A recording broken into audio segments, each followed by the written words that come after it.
Welcome back to theater. Today we're going to tackle a pretty large amount of content in one lecture, so bear with me. Hold on here. Uh, Today we're going to talk about designers and technicians from chapter 6 and everything that goes on behind the scenes. And this is the side of theater that people are often surprised about.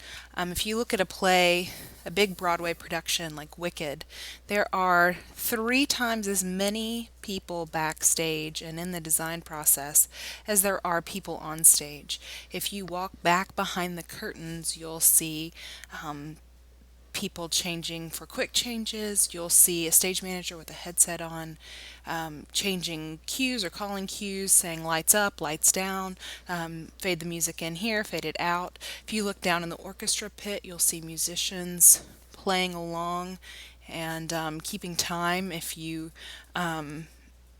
walk over to the back of the auditorium, you'll see a follow spot guy with a mic. If you are naturally artistically gifted, if you're a painter or you are a sculptor, there might be job availabilities for you in the theater that you have never really looked into because it's one of the last places where artists can apply their work and use it in some way. If you like to paint, you can paint an entire backdrop. If you like to do beadwork, that's one of the great things about the theater is it's a couture dress. It's beaded by hand. So it really is an artist showcase in many of these American style musicals. So, back to Stan the Man. We talked about him when we talked about directors and when we talked about acting, and he's back again in his theory of design. And this is the realism. We're talking about genre. In realism, we're trying to create life as it appears in real, everyday interactions. His idea of what makes the best tech, the best theater, is great art conceals art. What does he mean by that? Great art conceals art. I think that's one of the trickiest things about watching any sport is they make it look so effortless and easy. I just got finished watching a lot of the Olympics, and to see them dive and make a tiny little splash, they make it look so simple. And then I belly flop into my apartment complex pool and feel like a fool. Great art conceals art. If you are a really truly great artist, you make it look easy. And often in the theater, if you're a really great technician, people don't even notice you. You are the silent hero. The sound guy, he can sit back and keep the level straight and turn down certain microphones when they get into hot spots and follow every entrance and exit and turning mics up at the right time and turning them back off when they need to go off stage and be silent. And if he does his job correctly, no one will ever turn around and look at that booth. But the minute that somebody's mic isn't on, the minute that we get some feedback on an amplifier, everybody turns around and looks at the sound guy. It's completely his fault. The good follow spot, they can follow the actor perfectly, but the moment that there's some sort of technical error or they just a second off, that's when we notice it. That's when we notice that something is off. Set changes are the world's worst. A good set change is just, you don't even think about it, but then some some set changes that aren't well rehearsed, somebody's falling over the furniture, somebody doesn't know what they're supposed to take off and what they're supposed to leave on. This is one of the most frustrating parts about amateur shows is watching befuddling set changes that don't look professional. So if it is truly a wonderful tech job, it's often unrecognizable if it's in that realistic style. Now, we're not talking about, dresses that take your breath away or scene designs that, just make you step back. We're talking about that realism. We're talking about the trying to create a reality that seems normal. So, in the style of realism, let's talk about Joe Turner's Come and Gone for a minute. Now, all of the examples that I'm about to give you are given from the production of Joe Turner's Come and Gone at Oregon Shakespeare Festival. Now, don't be confused when a theater says Shakespeare Festival in their title. That just means often that they include Shakespeare in their repertoire, not necessarily that that's all they do. Obviously, August Wilson is not Shakespeare. Anyway, so this was a rendering by the set designer who was Mike Fish. And you can see it's a very normal, you can see the drawing here that everything in that, just a table, some chairs, a lighting instrument. But in some ways, it is not realistic. You can see there's only a half wall there. That's a very common theatrical device to have a half wall instead of a full wall. You can see that we can see the porch. So we kind of turn that on its head a little bit, that we can see that outside entrance. And I particularly like down in the bottom right hand corner that we can see the doors into the underground sort of basement area. I'm sure that those outdoor scenes with the cutting of the pigeon's throat or of the little kids playing down around that underground hatch there, I would be interested to see the production to see if anybody comes in and out of those doors, because that's a great moment for surprise. Speaking of staging, audiences still like peekaboo. They still like to see doors come up out of nowhere or people arrive out of entrances that we haven't seen before. That surprise element of design is very important, but you can notice that the colors are pretty unremarkable. It's very naturalistic. It is run down as it would be, but not run down to the point that it's disgusting or takes you back. I think that that's tasteful in that way. It's simple. So this is what it ended up looking like, fully realized. You can see that beautiful hardwood floors that mark many of those turn of the century homes. And I made sure in the font there to bring out attention to that beautiful mural at the top. You can see the skyline in Philadelphia. And I just think that's a great touch that you can see those smokestacks, because remember, this was all about the industrial age and people going out into the workforce. And that skyline is obviously purely for concept. It doesn't actually have any sort of bearing on the story. It just helps tell the greater themes and brings attention to the greater themes. So if the director of Joe's Turner's Come and Gone came and said, I really want to focus on these people as workers, and that was kind of his general concept, then that big mural up top is something that the scenic designer would create to bring attention to what the story is really about, which is these working people, perhaps. The other interesting thing is that window that's backlit. So that's a good indicator for time of day.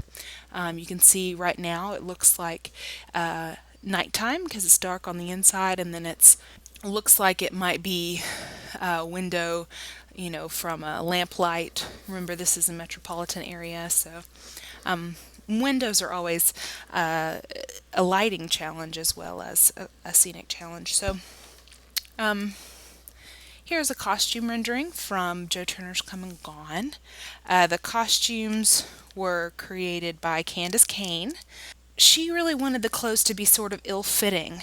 If you look at the arms, right, that shirt isn't long enough. The sleeves should be longer, but she wanted to create this sense of these people are poor and they wear what they can, and that she wanted them to be slightly outdated, right? These are from the fashions from 5 years ago. Molly, I put Molly there, but that is Maddie's character.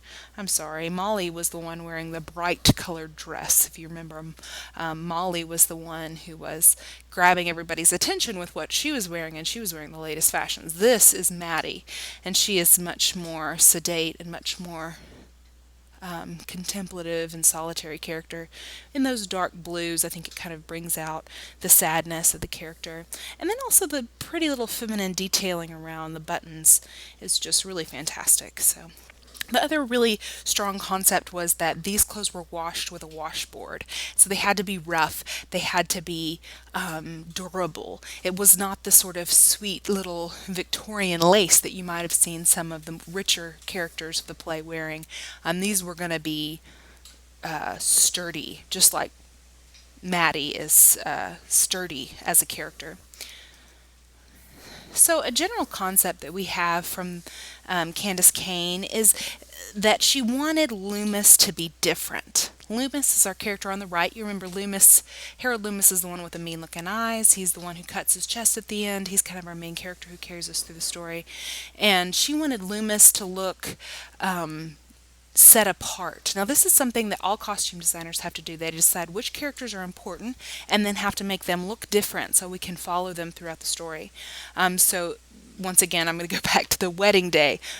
Main woman of the day is the bride, and she wears complete white. And you do not wear white to a wedding because she's got to be set apart. She's got to be the one that's different. And there's a whole lot of symbolism in that too. But it also goes back to how can you make this Loomis the one that we follow? So you can see that the other characters are belted. They have tighter clothes on that are more to the period, but that big baggy coat kind of sets him apart and makes him look a little bit different. You can see Jeremy is on the left there. He looks kind of like he has that little silly grin on, which I love when costume designers include a little bit of character in how things are going. You can see the difference between his work clothes and him dressed up to go out and play guitar. The little bolo tie there is very fashionable. We think that Jeremy would have been dressed to impress, as it were. But you can see this is just a simple line drawing. And when I give you your assignment for your costume rendering, it doesn't have to be this ornate, but I would like you to pay a little more attention to detail. How do the clothes fall? Does it have a pocket, right? We want to have those details on it. It's the difference between a good design and a bad one. So there was the finished project of what Loomis looked like. You can see he looks like a priest almost. He is mysterious and dark. He has sort of this extraordinary kind of silhouette that sets him apart. And so the lighting designer also talked about in the scene kind of creating dark shadows where they do the juba, where they dance all in that African way. The light, when Harold Loomis enters in that moment, does a really bright light shift, and almost like just by coming into the room, he's changed the energy, he's changed the lighting. And so I just wanted to kind of give you some examples from Joe Turner's Come and Gone as we go into this chapter about design, so that you kind of have a reference point about a full play that you've read and how it relates to everything else. So, what is design? Design is always affected by its culture. So if you look at Anne of Green Gables, it's supposed to be about turn of the century, but it's really ends up being a lot of the 80s fashions, right? Get the big puffy sleeves, because that was what was fashionable then. So a lot of these fashions sort of are seen through the lens of what you would actually wear now. One of the reasons that Shakespeare so rarely performed in men wearing tights, even though that is undeniably that they true that they wore tights.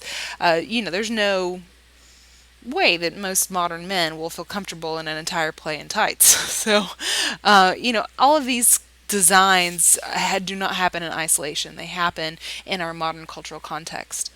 So design interacts with each other. So how you decide to light a scene is primarily based on the color choices of the costumer. How you decide to utilize the staircase may affect the lines of the dress that she wears as she climbs the staircase. It's really a give and take. So designers have to have conversations together. They have to pick their color scheme. They have to get on the same page. And we talked about that last class when we talked about the job of the director and kind of leading the design team into a cohesive unit. So what is the process? We're on page 136. One of the first things that you have to do is get on board with that concept. You've got to kind of choose colors, textures, shapes, a style. And so I'm going to go through as we talk through this lecture, and I'm going to give you repeated examples from the play Wicked, because I want you to see how on concept everyone was and how it fits together, and how they are affected by each other. So keep an eye out for that. Most of the slides will be green, so you can kind of keep it separate there. So the designer always has to read the script and look for what the script demands. So if you do Equus, you have to have that horse. If you do Midsummer Night's Dream, you've got to have a donkey's head. Sometimes it's these big items. If you do Grease, you've got to have the car. But then other times it's more subtle. The video that you just watched about costume design, what time of year is it? Some of those things that you really have to study the script and know it well. In the same way that an actor has to study a script in order to find the clues that the playwright left for them there, a good designer has to study the script and know, what is their concept of Neverland, and what characterizes that setting for Peter Pan. How can I create that? Little details. Are the bottom of their shoes dirty? Well, if they're Neverland, they're going to be dirty Lost Boys. They can't be clean. And if you just look at the way that the author has set that up for you, then you take that cue and run with it. Those details are what make a great designer. You do not go to that first meeting without reading the script. You've got to have read the script, and then you've got to use those same images and phrases that your director gives you. So remember, we talked about the director's vision before, and what primary images jump out at them as what conceptually moves the play forward. And so then a good designer will take that and then create, a color scheme based on what the director has inspired them. The key word there is comprehensive. It needs to be holistic. It needs to account for every detail. We can have moments of opposite, but we have to make sure that every scene fits within the scheme. You can't base an entire play design concept on one scene. We need to make sure that the entire story from beginning to end matches the scope of the story. And the best designs have a visceral response. They have an emotional response that we feel. Some of the pictures in this textbook, the water picture on 36, and then this, just turning over to page 38, there's the impact and the mood that's set up in the lighting there.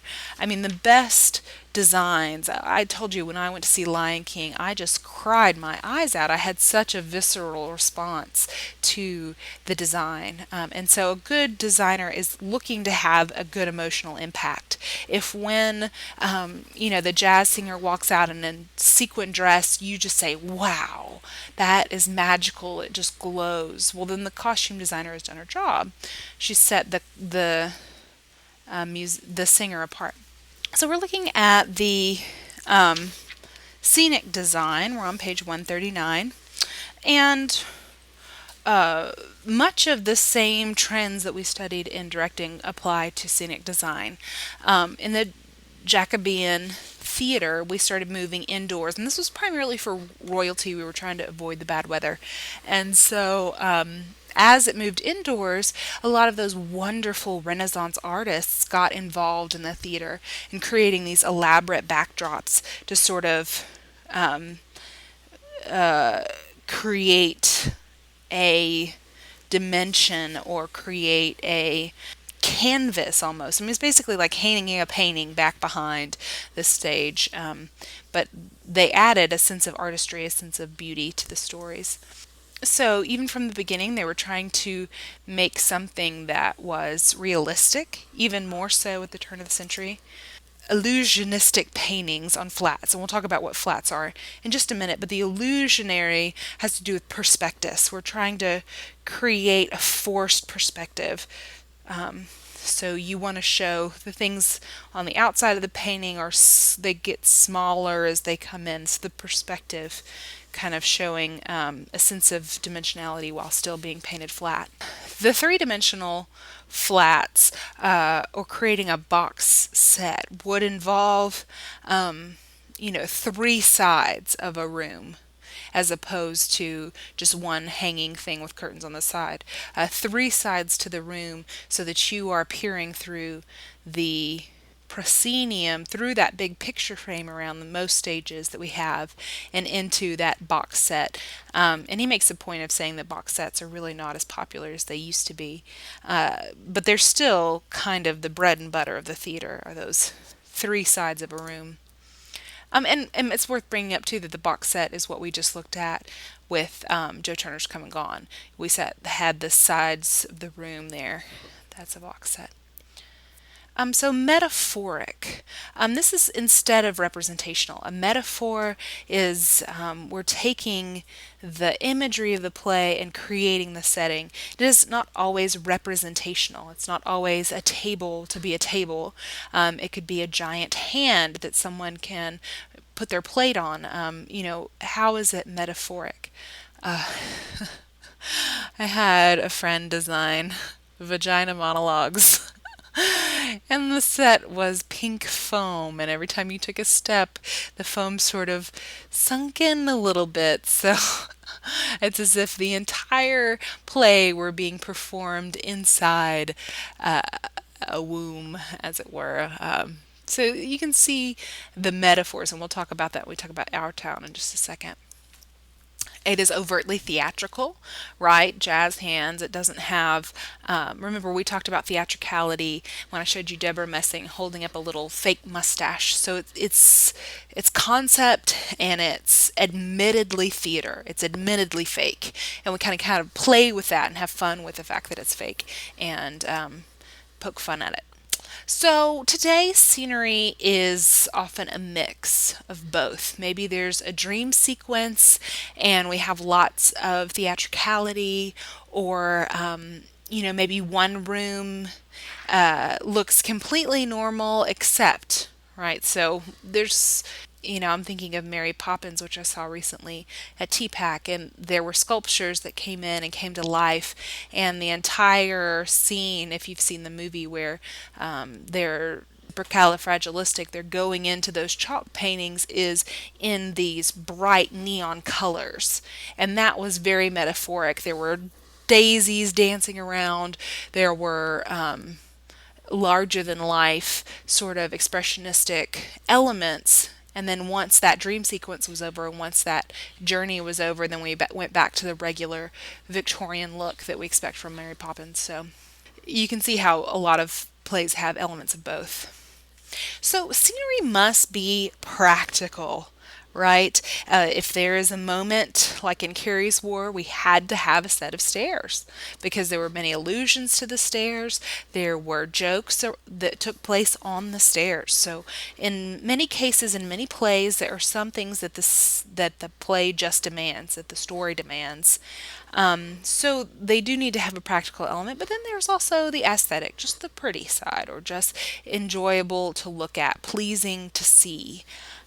Many I have walked into so many theaters where the set looked like a piece of art. I mean, it looked like something I just wanted to take a picture of and take home with me and put that picture on my wall and just sit back and enjoy it. But of course, that's illegal. That's why they say no flash photography, is because that set is copyright, right? That's intellectual property, and I wouldn't dare take a picture. So, we're going to go through some of this wide arsenal of materials. We talk about dramatic conventions and sort of some tricks of the trade that we get used to. But before we do that, I'd like to go over the top of page 141. So this is Wicked. Those wheels on either side of the stage there turn. They actually turn like a clockwork. You can see the green color is still pretty central. Another thing to think about is even though Wicked is set in this imaginary Never Never Land kind of place, it's also rooted in the Wizard of Oz story that is very much American turn of the century. So clocks were a big part of industrialism. Those grinds, those wheels are a big part of industrialism. So the scenic designer here is embracing that sense of period and time, and that hunter green, that lush velvet curtain is very much also sort of that huntsman Victorian aesthetic. I really appreciate the use of light here, and I think it really brings an extra pop to the glamour of the set. This is obviously not naturalistic. This is compelling, and you can't actually see there's a dragon that moves on the top. It's really cool. But you can see it's a glamorous set. It's larger than life. It is not necessarily part of the story. Those clockwork moving circles are just to be pretty. They're not utilized in any way. So that's a little picture from the set of Wicked, designed by Eugene Lee. This is our town. Had to sneak in a picture of a production that I was in. I am the redheaded girl, obviously. The third one on the right. But the reason why this is a metaphoric scene design is the ladders. And the ladders were used to represent these neighbors who are sitting up in their upstairs windows in the moonlight. So the ladder is representative of the window. There's no reason for them to be just in their yard on ladders, right? But the Our Town set is very representational. It's very bare bones, and you can see that beautiful drop in the background is lit from behind. So that's a cutout moon up there. Those are working windows where the light can turn off and on. And a beautiful drop. Now, it's just a painting, right? It's one dimensional.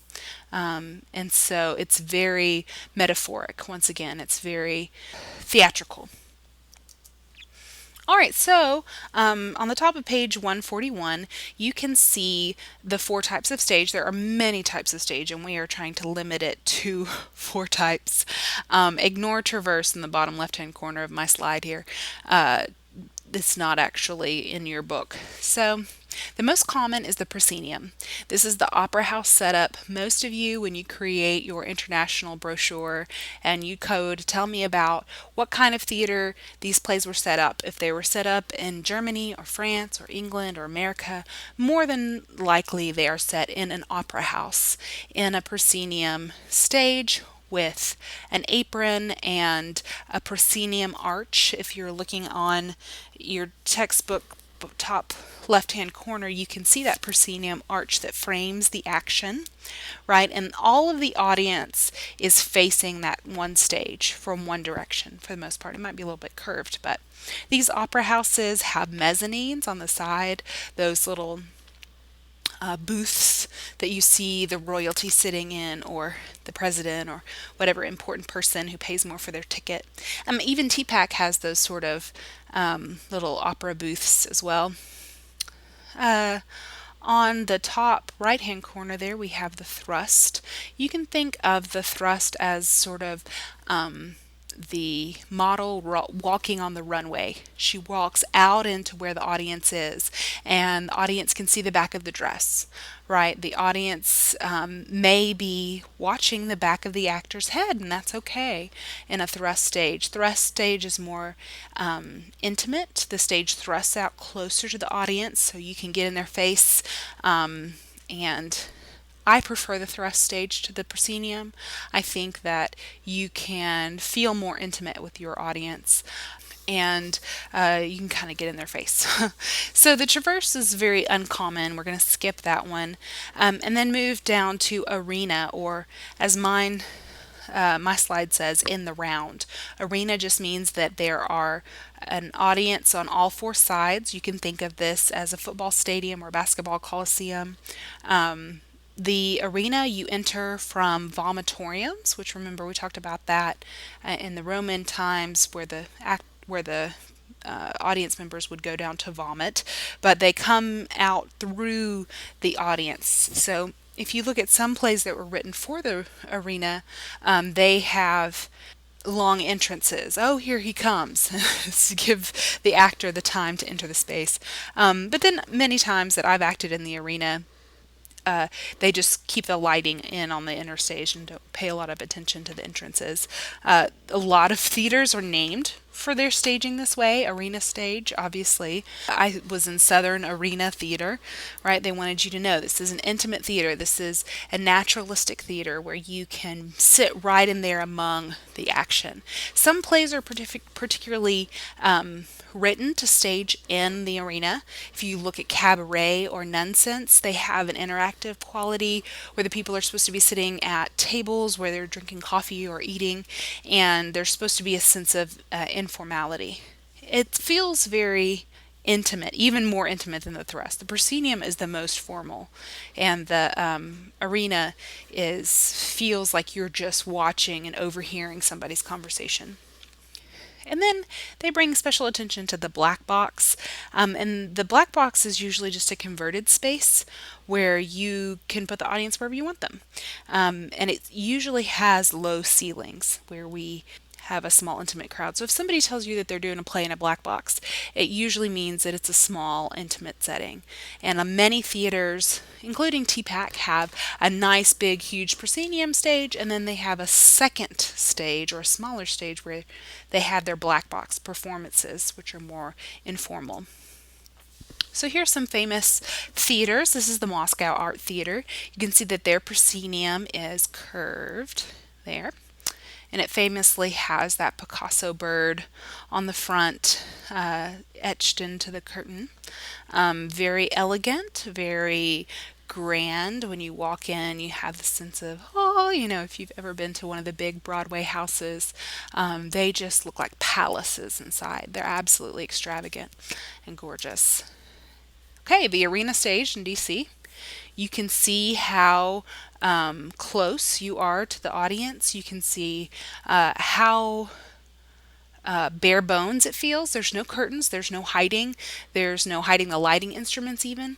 So a play like Brecht or a play that's more naturalistic, not naturalistic, more expressionistic or theatricalized sometimes works better in these arena productions. A thrust. Right, I gave you the ancient Greek theater because it was very much a thrust. The actor would have wandered out there closer to where the audience was, and many of the actors would have been looking, the audience members would have been looking at the back of the actor's head. So it's interesting to note, too, in this beautiful Greek setup, how it's built into the side of a mountain, so the acoustics work even better in the thrust than they do in a regular proscenium. Another space that we kind of didn't bring up is just a found space. If you look at Amari Baraka, the famous American civil rights leader, he did plays in subways.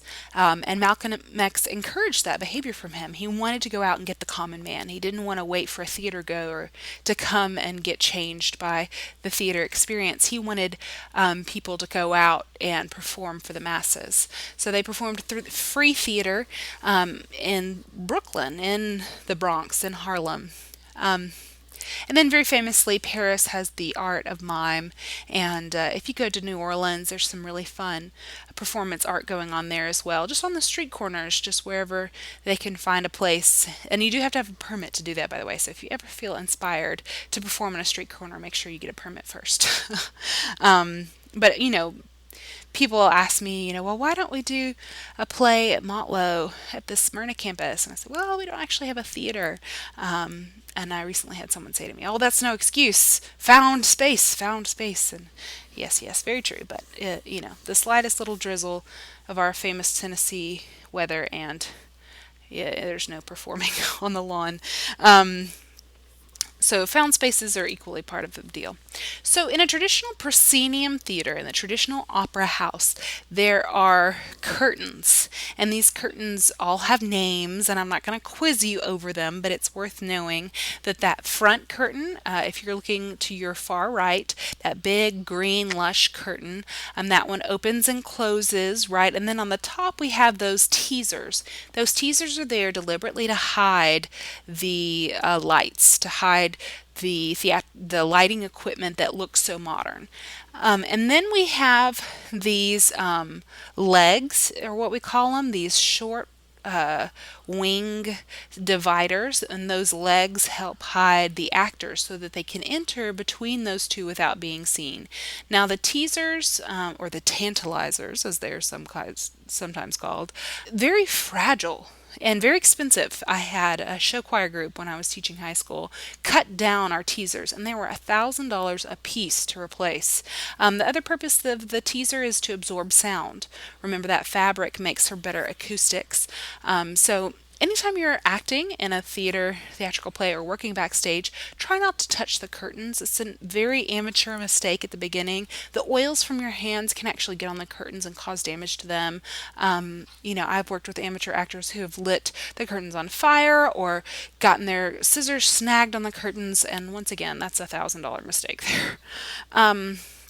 You can see on the floor there, that little propped up by wood, little half foot there. Those are pretty common in the theater, kind of a little footy there. In the very back, we have a drop, a painted landscape that's also suspended on a batten, like the rest of the curtains. The batten is just a fancy name for that big pole that is hanging from the ceiling. Now, one of the best elements of a fly system is that we can pull a pulley back behind everything and pull that batten right up and pull the scenery up with it. So if we wanted to change the setting from that lovely farmland to a midnight sky, we could just pull that lever, that pulley system up.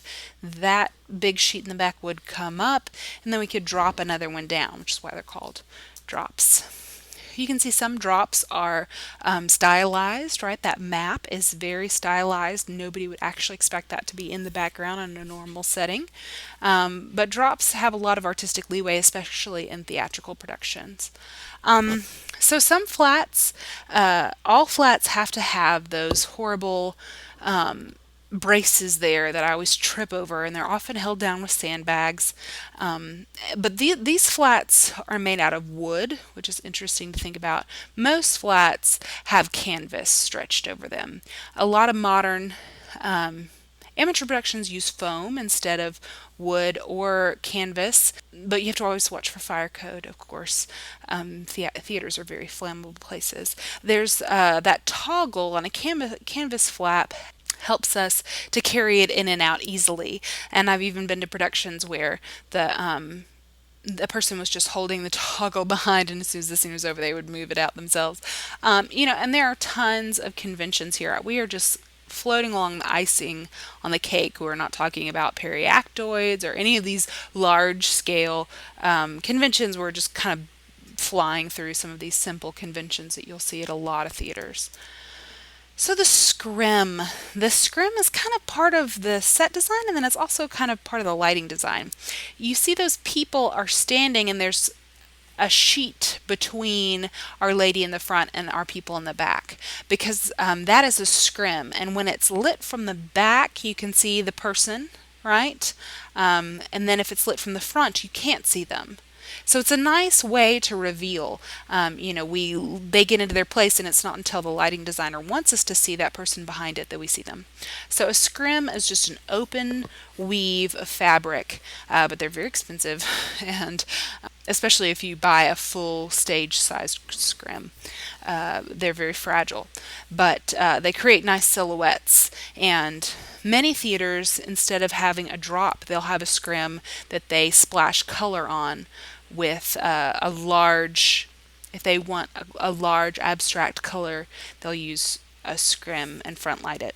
Turntables. This is the famous turntable from Les Mis, and it just rotates. So in Les Mis, when Jean Valjean gets out of prison and he's walking through the town, the turntable rotates, so as he's walking, he is not actually going anywhere. He's staying in one place. Lots of productions are using these nowadays to turn their scenery. So they put the scenery on one way, one side is painted one way, one side is painted the other, and it's a nice, quick scene change. We're always, as directors, looking for quick ways to change the scenery, and sometimes these turntables are a good bet.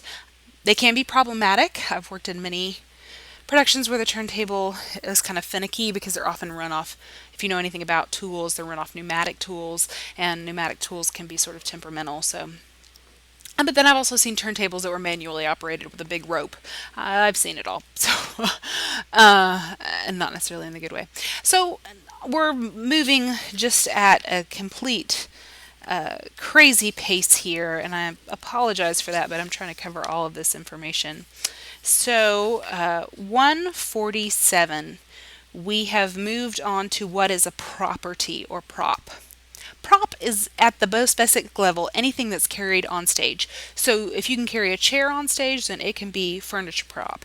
If you can carry more common ones are ashtrays, telephones, letters, anything for tableware or a cigarette, anything edible, right? Some of the most painful, frustrating prop shows are when food is involved. If it's a dinner show, like a dinner with friends or the dining room. I mean, these plays have entire dinners that have to be edible on stage every night, which sometimes the actors like that because we get a free meal out of it. But oftentimes it's very frustrating for actor to try to eat and work at the same time.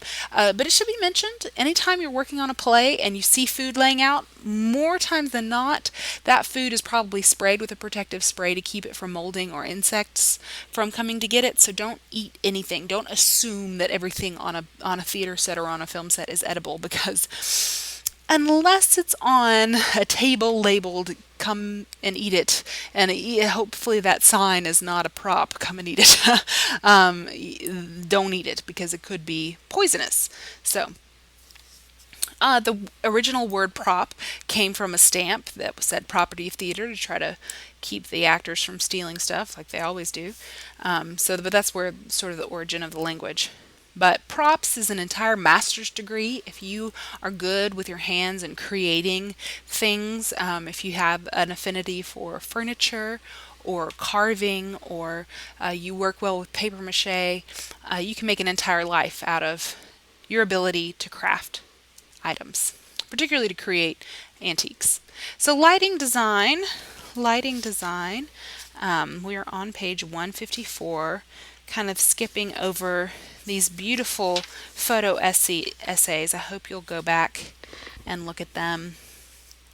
So, lighting, the theater used to be a very dangerous place, especially in the 1800s when they first got gas lights, because the theaters would just burn down a lot. So very early on in the ancient Greek and in ancient Egyptian, or if we look at the Shakespearean plays, people were performing outside.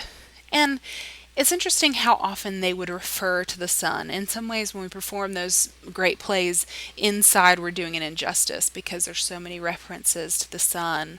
And you see how their gods, like Apollo, are so much more present when you are talking about the sun and the sky, and they're underneath this sky looking at the sun. But it also opens up to weather, which is why when gaslight came into popularity, or even if we look at the Jacobean times when they just had candles, it is just favorable on those rainy English, British days to be able to go inside.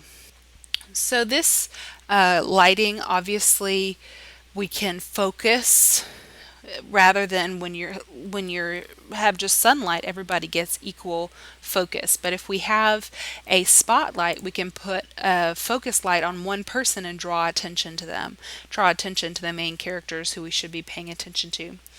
And obviously individual lighting came to more artistic ways of animating, distorting, or diffusing an audience's perceptions. So some of the things that any lighting designer should be interested in. Number one is visibility, right?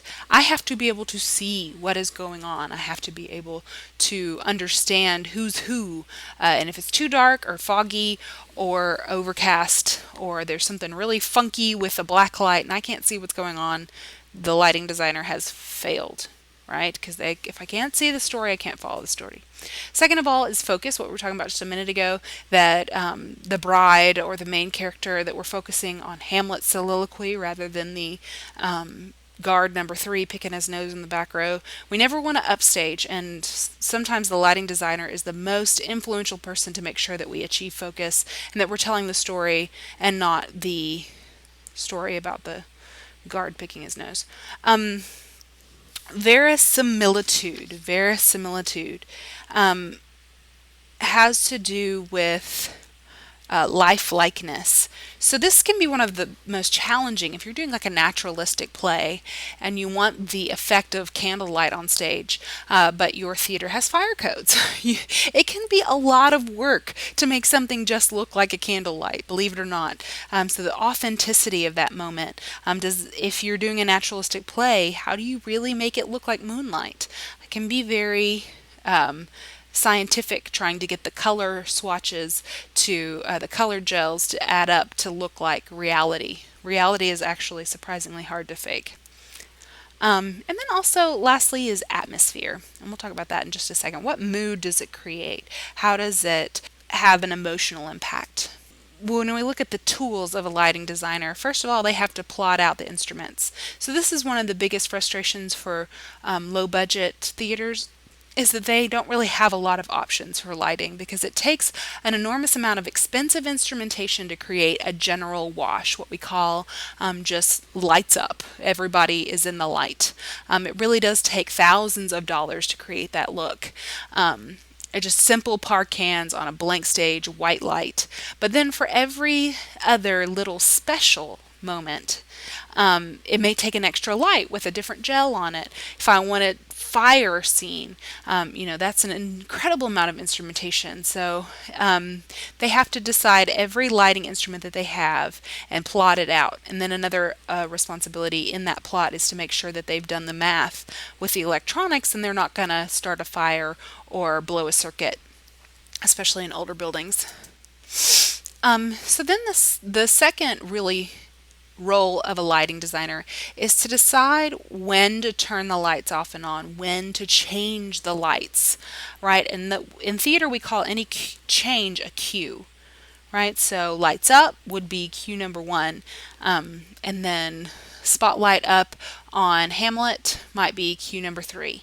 So they call those cues cue one go.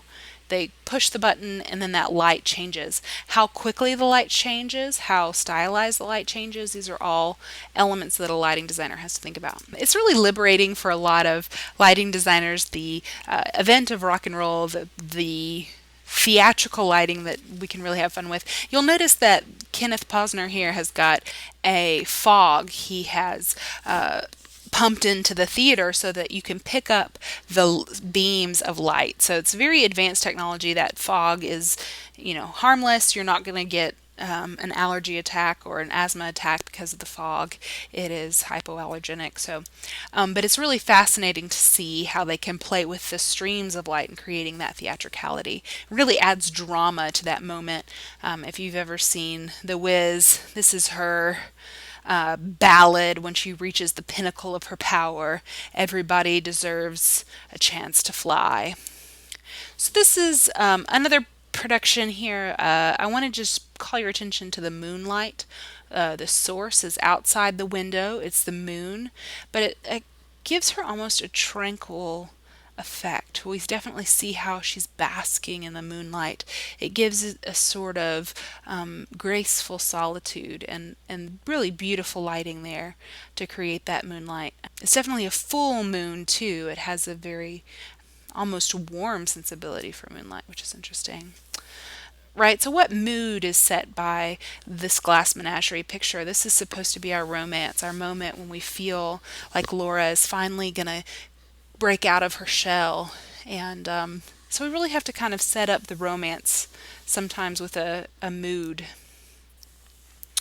So lighting can definitely be fantastic.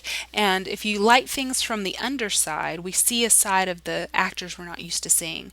So even that Blair Witch Project where you just hold a light underneath your chin, we get those up shadows that we're not used to being illuminated. Most of our day-to-day activities are light sources above our head. So when we illuminate those shadows, it can feel disorienting. So obviously this lighting designer wanted to disorient her audience. So we're on page 156, just talking about some of the tricks of the trade. A gobo is a piece of metal that we put in front of the light source to create shadows to be cast, where you just etch out a metal ring that goes in front of the light source to cast shadows. You can see back in this one, those are trees. Those are not actual standing trees or painted trees. Those are light sources that have been created shadows to make them look like trees. So here's an example of a light plot, right? So for every instrument, they have given it a spot on that batten, right? And then if you could read all of those little things, it would tell you at what angle and how much power it takes, what color gel, lots of these little details. So if you are a very mechanically minded person, you understand math, you have an artistic flair, this is also worth saying that lighting people have to have an ability to work long hours and lift heavy items. It is not for the weak or faint of heart. But there's good money in it. I have lighting friends who can make over $1,000 in a weekend working a rock concert. I mean, it's ungodly amount of money because it's very skilled labor. So if you're an electrician and you want to pick up some cash on the side, you might want to look into lighting design. So first of all, like I said, is what kind of source is on the other side of that window? Is it the moon? Is it sunset? Is it midday? Is it a bright light shining through? Or is it a lamplight? Is it, a city where there's some sort of orange maybe light coming through from the lamp outside? Another thing to think about is what kind of shapes do you want to create? Do you want a hard edge? Do you want it to look very musical theater-y, or do you want it to look natural? So the plot, like we just talked about, where are the instruments? How many instruments do I have? How many specials can I have? And then also those cues. How are we going to change the lights at different times? All right, so I just wanted to run and see pictures of this real quick. I'm not going to test you over these names, but we're on page 159. This is an ellipsoidal or an ERS. They have really intense light source. So you can do with 2 ERSs what you have to do with 5 Parkans. It's really a much stronger beam of light. You can put it all the way back of the football field and it'll shoot to the other side of the football field. ERSs are really fantastic instruments and they're particularly functional. You see those little bars on the side to help scope the light in and out. They're just really fantastic pieces of equipment. Very, very expensive. Very, very expensive. Fresnels are kind of our old school spotlights here. They're named for the carved pattern there you've seen on lighthouses. I remember my old high school, Franklin County High School, had Fresnels and they were pitiful. Parkans are the most popular. If you go to a rock show and they have, just a bar hanging there, probably going to have Parkans with different color gels stuck on that frame on the end. Parkans cannot go very far, but they do the job just fine. The fly system, I just wanted you to see it from the top. So a lighting designer, this is from if you're walking up along the grid, if you're up top. So they have to not be afraid of heights. You got to be willing to climb up on that ladder and hang those lighting instruments from these battens. I say that you can also, if you have a fly system, you can get on the pulley system and drop the batten down and then hang the light and then pull it back up.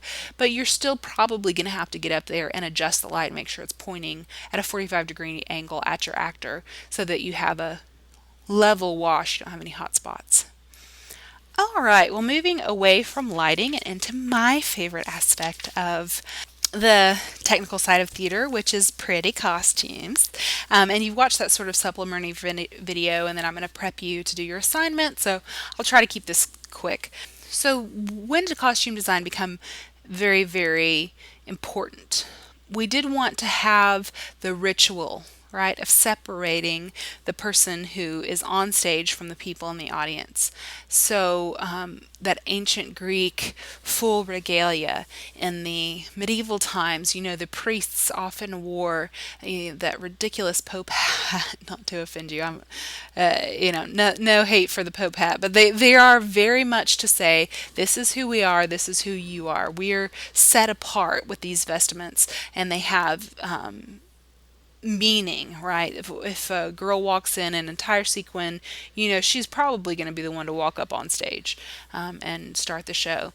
And then another reason for designers was in the Renaissance creating accuracy. We wanted to represent history as it actually was and not just have them act out in their regular clothes. They wanted to represent history. And it's worth mentioning too that a lot of the people who still get Oscars are the people who recreate history, who can do the fashion research to recreate history. So it also should point to the character. It should help illuminate the psychology of the character and the world of the play. Is it a naturalistic? Is it something that someone would wear on the street? Or is this a high fashion? Is it a magical world where people wear fairy wings or have animalistic faces? So there are lots of things to consider when you establish the world of your play. So costume design does retain sense of that ceremonial origin. Like I talked about the shoes that made the ancient Grecians walk higher as actors than everybody else. It was almost like they were walking on stilts. It gave a sense of ceremony to the occasion. It gave a sense of being set apart. I think it's interesting when we get into the stage makeup section that the author of this textbook says, "Oh, stage makeup sets the actor apart," and there he kind of demystifies the idea of washing out an actor, which I think is still true. I still think if you don't wear makeup, then you can lose some dimension to your face, but I digress. But he says that stage makeup helps us to set apart. I am the actor on stage, and you're the person in the audience, which in some plays you might not want that. So, but there's a sense of ceremony of putting on the grease paint and feeling the sense of theatricality come to life. So the costume design can help illuminate the play, the world of the play. When we look at a Dickens character and the rich Scrooge and his brass buttons, but then we look at Tiny Tim and the holes in his knees of his knickers. The contrast between those two characters really illuminates the themes of the play. So it can really help bring that to life. Individualizing the character. What makes this person specific? What makes this person different? What sets them apart? And remember, you really only want to individualize the main characters. I think it's great when you walk into a story and there are so many ornate and different characters, but you don't want to draw too much attention to anybody except the people who are carrying the story, or else the plot suffers. You need to be able to do the fight sequence without splitting your pants, and that's always sort of the mark of a good seamstress, as someone who can actually fit the clothes to your body, is that if you can get through that sword fight without splitting your pants. So you got to make sure that the actor can wear it. Don't put steel bars on the corset if she needs to be able to move at any point. So are the clothes wearable? And then also wearable clothes has to do with the flow of the garment. If you are a fairy, how does that fabric float through the air as you go in? Or if you are a knight in shining armor, right, to what density, how does that illuminate and help you feel as an actor like you're invincible? And a good actor knows how to wear a costume. A good actress knows how to flaunt that fan or turn her skirt so that it flows or has a graceful air to it. So, does it help tell the story? So, in the way that we communicate costume design, this is what you're going to be asked to do: create a sketch, envision a part of the story and communicate that through the draping and through the sketch. So this is once again Wicked by Susan Helferty, and she has, just like the set designer did, she had a nod to that turn of the century style. We see that short vest, we see the long coat, we see the very pronounced pinstripes and the pocket watch chain. That second costume from the left is very turn of the century. It is very much a part of that era. And then you look over at the French sort of white socks and shoes. Well, that's a servant. That's somebody serving the other characters. So it kind of points to the themes of the play about wealth and to what extent are the privileged.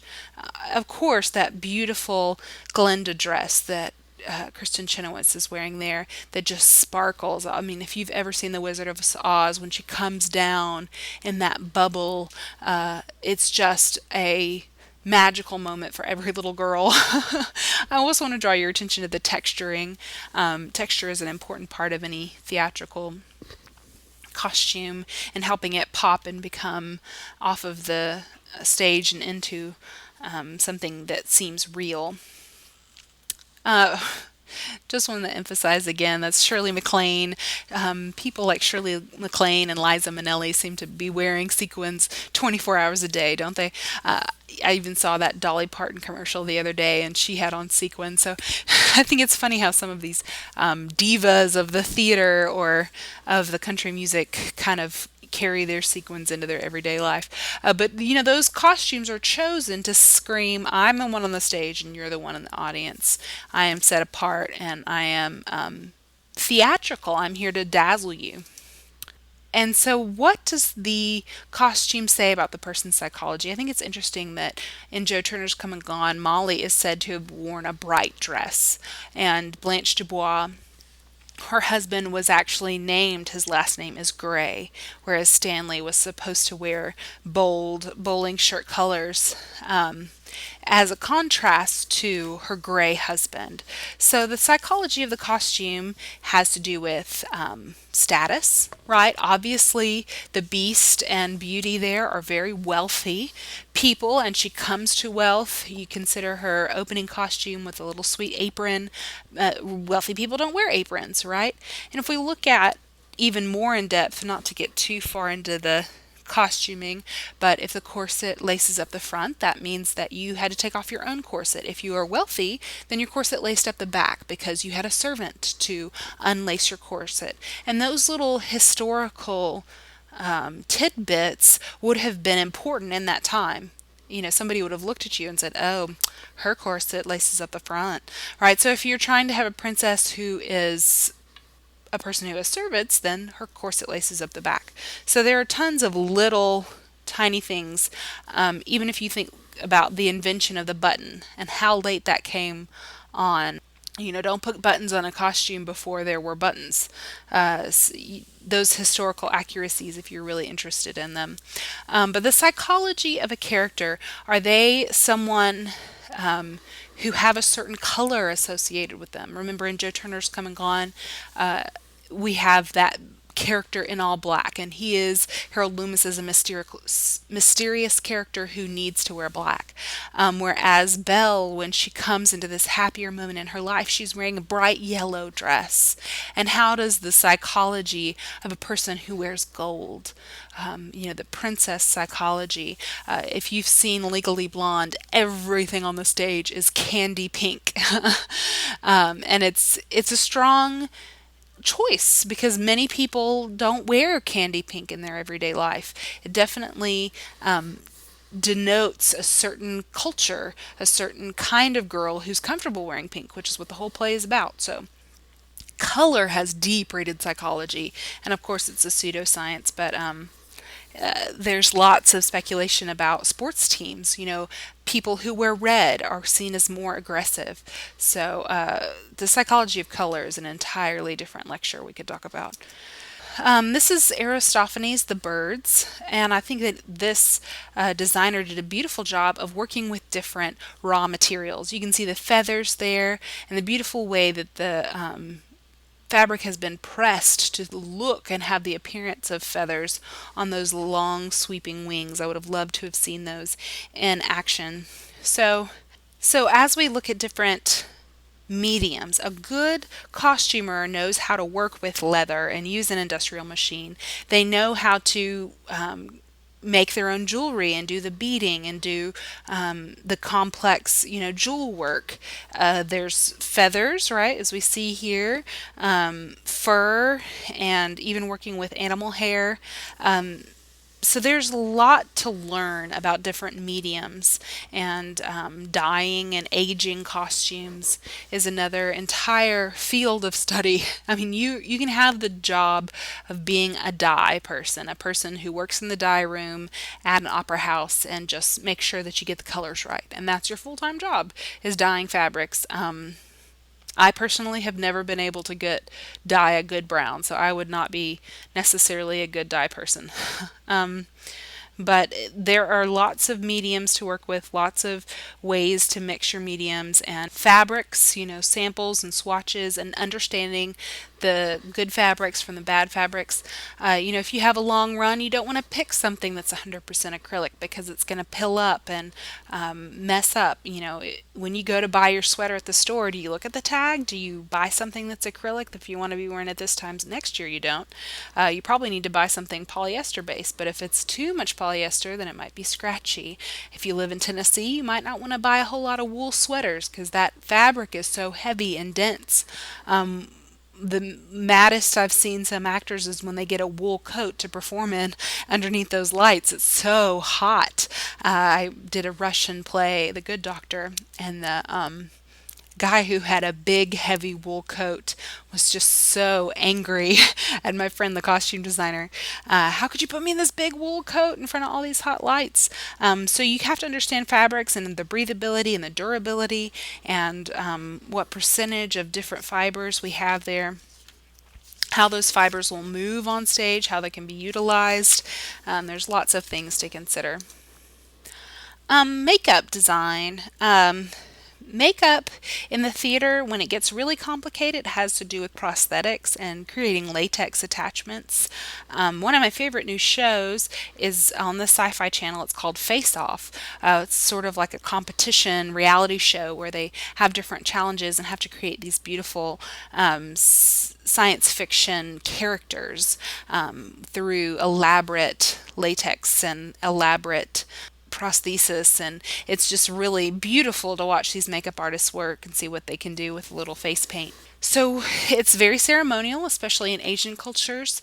It does usually happen if there's not a makeup artist set apart, then the costume designer is the one to sort of spearhead the makeup. But sometimes the makeup is dictated by the period. So if you're doing Louis XIV, you have to have that white face with the red cheeks and the black moles, and if you do a more naturalistic show, it's got to be just straight makeup. The makeup is usually dictated by the era if it's not science fiction. Makeup is cheap, which is one of the best things about makeup. If you want to do a lot of bang for your buck, makeup is a good way to go.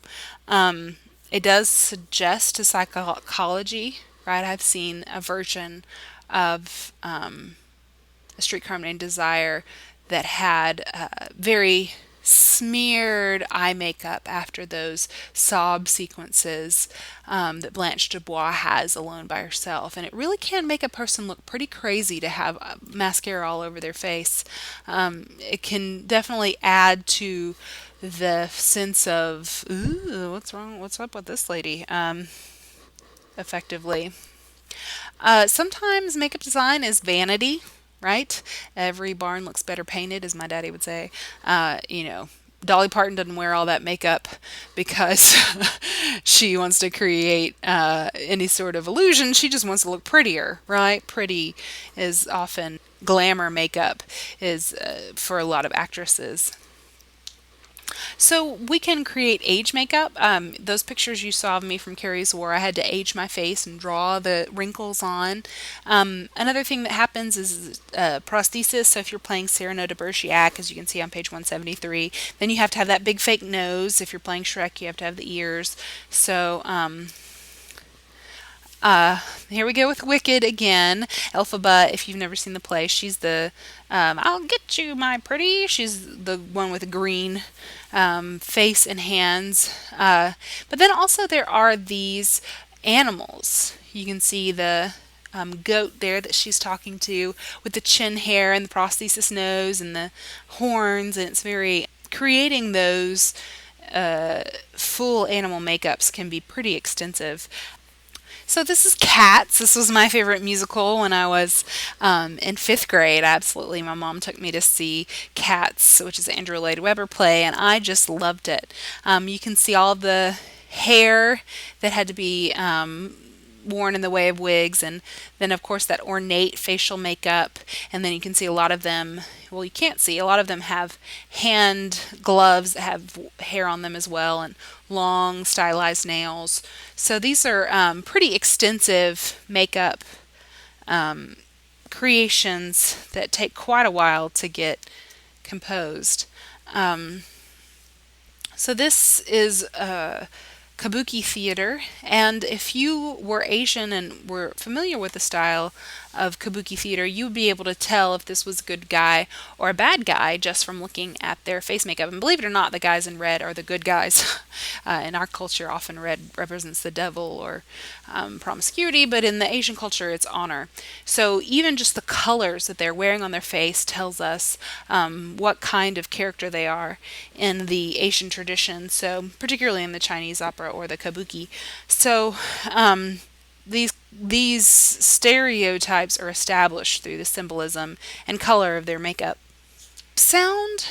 Obviously, in ancient Greece, they had those great acoustics. They had a little bit of a megaphone on their mask, but otherwise, there really wasn't a lot of sound. There wasn't a sound designer for sure. Right? Once again, the globe was built with cedar to try to enhance the sound quality. The opera houses included tons of draped fabric to absorb the echoes and to create a sound environment. But in the modern age, where we have outdoor amphitheaters and indoor musicals, we really rely so heavily on a good sound designer. So often they're just in charge of projection, making sure that the actors are heard from the back of the theater. And sometimes that'll involve, altering an actor's voice, putting an effect on. If they're supposed to be playing God, then it has this low booming. Or you just hire James Earl Jones, who does a pretty good God impression, or Morgan Freeman. So sound design also may make sure that the band is at the right level. If the band's too loud, we can't hear the audience. It's often the drums that kind of get us in trouble. But to amplify the music, sound effects are another job of any sound designer. They have to make sure that the sound effects match the style of the production. I saw a really funny Commedia dell'arte Scapan that had sound effects that were like Looney Tunes, boing, yoing, yoing, yoing. They had all of those Looney Tunes sound effects, which really were quirky and fun and added to the carnival spirit that Commedia dell'arte is supposed to inhabit. So how do you create a sound effect that adds to the story rather than taking away from it? So the sounds can be live. Shakespeare's day, they would have a big sheet of metal in the back and they would shake it, and that would create the sound of thunder. But nowadays, most of what we do are just canned sound effects, pre-recorded sound effects, and you can sometimes record yourself making those sound effects, right? So you are supposed to have crunching leaves underneath your feet. You go outside and you actually record your leaves being crunched. Like I said, they can be stylized or realistic. So I couldn't actually, play the music of Wicked for you because it's copyrighted or whatever. But I do think it's interesting that Tony Miola says that he really values telling the story. In this quote, he says, "I really don't treat musicals like rock concerts. We want to make sure that the composer is honored." And often when I see Nashville productions of musicals, a lot of those sound guys are used to doing concerts, and it's a different skill, so it can be very frustrating. So it's interesting when I go see musicals nowadays how many keep the mic out in the open. This is a Hannah Montana set. You can buy this fake earpiece that doesn't even actually do anything. But it's, how many people actually like to see that little mic, and does it add to this sense of glamour and rock star? This is The Voice of the Prairie, and it's a play set in an old radio studio, and you can see all of those items on the table there. He is a Foley. He's creating those sound effects. So he takes that wood block and stomp, stomp, stomp when somebody walks into the room. And these are particularly famous with the whodunit kind of radio shows that they used to have. But somebody would actually call that phone, so we had a real live sound effect of a phone ringing. But the Foley is an interesting bygone era, and there still are some, if I'm doing a production and there's a knocking door, I'd prefer the actor to actually knock on the door because it has a sense of authenticity and there's less problems of messing up the cueing. Another sound effect element to think about is combat, right? Are you actually going to have someone slap someone else across the face and create that sound effect when their hand slaps their face? Or do you create that sound effect with your other hand at the same time slapping your leg? So how can you create those live sound effects simultaneously so that they pass for what they're not? So often, the biggest job of the sound design is cueing the board. All of it's run on computers nowadays, and you just have to type all the cues in and usually press a button, and the levels are already set, and it's just a matter of somebody making sure that they cue at the right time for the lights to go up and down or change. So, board operators, people who understand really advanced boards, have a skill, but the person who runs the board on a day-to-day basis, they only really need to know how to press a button. They don't necessarily have to be as skilled. So if someone asks you to run a soundboard, don't get too intimidated. Often what you're doing is pressing a button. Very few modern theaters still have to fade the lights up and down for every single cue. So, environmental sound might include the noises that happen in that natural environment. So, if you're in New York City and you hear construction zone, you hear a jackhammer pounding into pavement, then that's the sounds of the city. If you're out in Cowan in the middle of summer in Tennessee, then you're going to hear those crickets, right? That's part of the environmental sound. There's sweet birds tweeting in the morning. So these environmental sounds, we hear them all the time and we tune them out, which is pretty phenomenal that our ears work that way. Wherever you are now, if you stop for a moment, you might realize you're not sitting in complete silence. There's some sound, whether it be the washer and dryer or the air conditioner or the person listening to music in the next room, but we're able to fade that out. But if we want realistic theater, then often we can add those environmental sounds to create an air of authenticity. Amplification, which I've already talked about quite a bit. And then wireless amplification is sort of a new thing, right, that a lot of sound people really have to know their stuff about. How do we use those wireless pack mics and understand the science of that? It can be very confusing. So all designers kind of go through the general same process. They all need to read and know the play. They all need to understand the time period that it's coming out of, right? They all need to meet with the director and create a concept. Usually the director hands out the concept and they absorb it or agree or disagree. And then the second production meeting, they bring back their sketches or their models or their light plots, and the director approves them and says, yes, this works. And remember, the costume designer will show her colors and her sketches to the set designer, and the set designer will show his or her colors or sketches. And so we kind of get that collaborative spirit of making sure that that costume goes well with that set, and that the lighting guy doesn't throw a green light on a red dress and make it brown. That collaboration, right? Then the producer gets involved to make sure we have the budget to do what we imagine. And then those dress rehearsals, very stressful time, usually about a week before the show opens.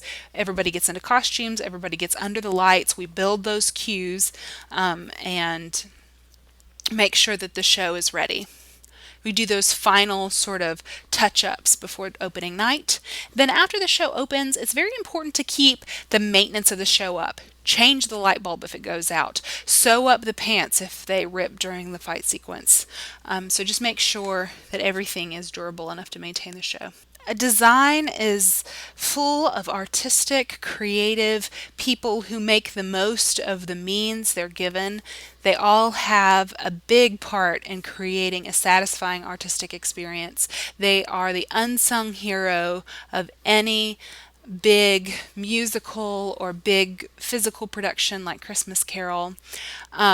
They work very, very hard, and they get paid very, very well in the theater. So if you are an artist who is interested in making a career out of your ability to paint or sculpt or sew, then you might want to try your hand at a job in the theater.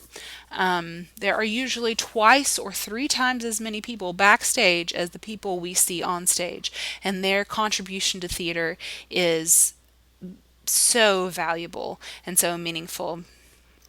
And it always feels like such a shame when we're done with a play, because oftentimes we'll tear down the set or take all of the buttons off of the costume and put it in the back of the costume shop. That's always a very sad thing for me as a designer and as an actor, and just watching the temporary way that these productions happen, and then kind of watching all of the stuff go back in the box. But it really helps create the magic. It creates the set apart stage, the set apart actor, and helps us to have a larger than life experience, an idealized storytelling experience where we feel something different and something new. So I hope you've gained some respect for design and how complicated and how skilled the labor is. And I hope that when you see your live theater production, you're able to speak a little more eloquently using these terms that we discussed today. Thank you for listening.